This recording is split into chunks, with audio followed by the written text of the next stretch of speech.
Hi everyone, it's Samantha from Trying to Get By. Hope you're all doing well. So a friend of mine has been very gracious and donated me quite a lot of potatoes and some carrots. So I'm looking forward this week to making a lot of potato recipes.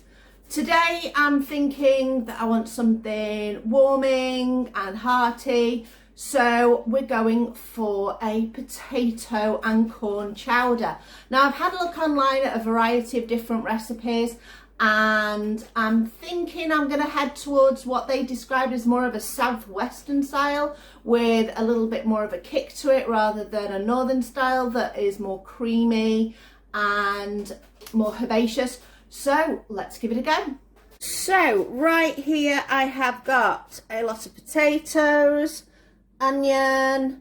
So the southwestern style has pepper in it, and here are my lovely carrots. So I will chop these up and then we'll move on.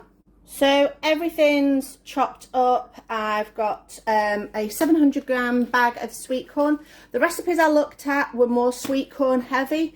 So I am, with my potatoes, I'm probably about 500 grams worth of potatoes, maybe 550 grams of potatoes. So what I'm going to do is I'm going to put all these vegetables in. I'm also going to add some bay leaf, some garlic powder, some paprika. I have got some veggie stock there. And so that is all now going in the pot. Okay, sweet corn in.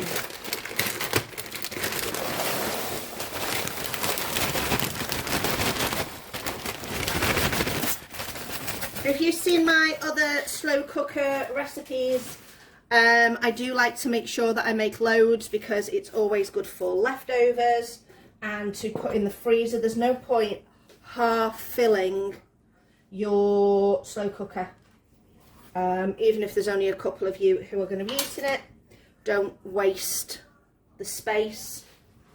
Hopefully this should freeze well. I've frozen leek and potato soup before and that's come out okay, so I would think that this should be okay too.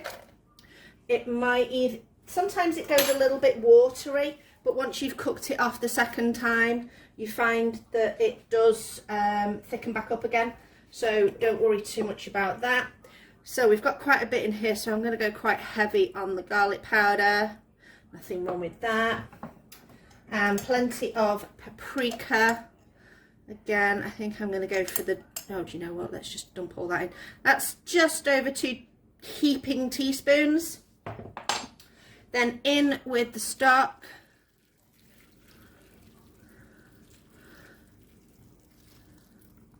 So I'm probably going to top that up with a little bit extra hot water. So some extra hot from the kettle. I don't want it too high up because I don't want it too watery, but we are just about an inch from the top. You can just see the water coming there. And that is it. It's a case of getting the lid on. And I'll probably have a check of this. I'm going to put it on high. I'm probably going to have a look at it at about the 6-hour mark.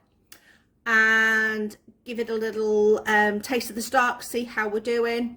But that should be done. We'll have a look in a bit. Panic, panic, panic. Well, not panic too much because it's only just gone on. Literally, this is 2 minutes after I've just plugged this in and I realised I'd not put my celery in. I found it on the side, I'd not put it with the rest of my stuff. So, important ingredient. This is just my celery that I keep in the freezer.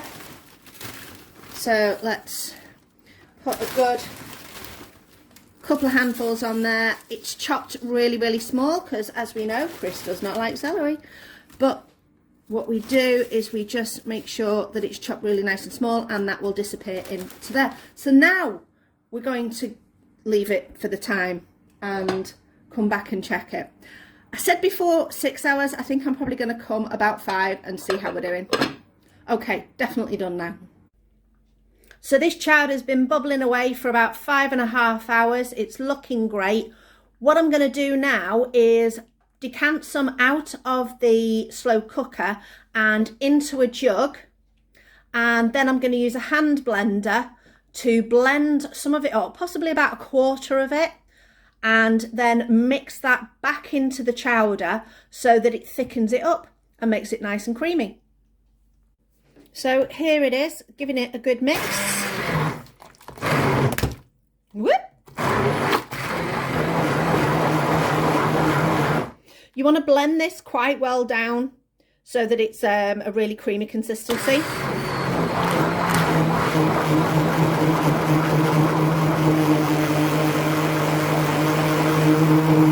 There we go.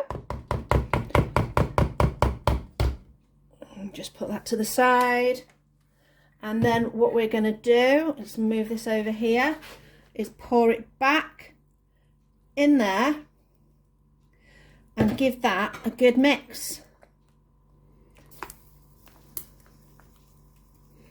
So you can see now the chowder's become much creamier. Now it's up to you whether you want to make it even more creamy. Oh, Mr. Bay Leaf. Good job I didn't process that up. Would have given an interesting extra flavour.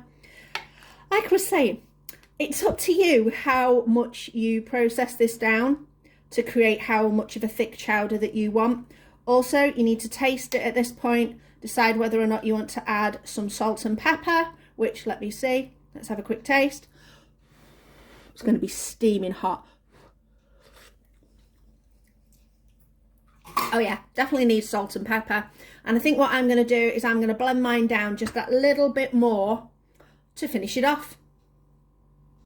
So what did you think of the chowder? It tastes really good. We're going to be having the rest of that tonight with bread, and we will be saving the rest of it for the freezer for future meals. You know me, always fill a crock pot, a slow cooker to the top and utilise it the best you can. Such a good use of potatoes. So hearty and so filling.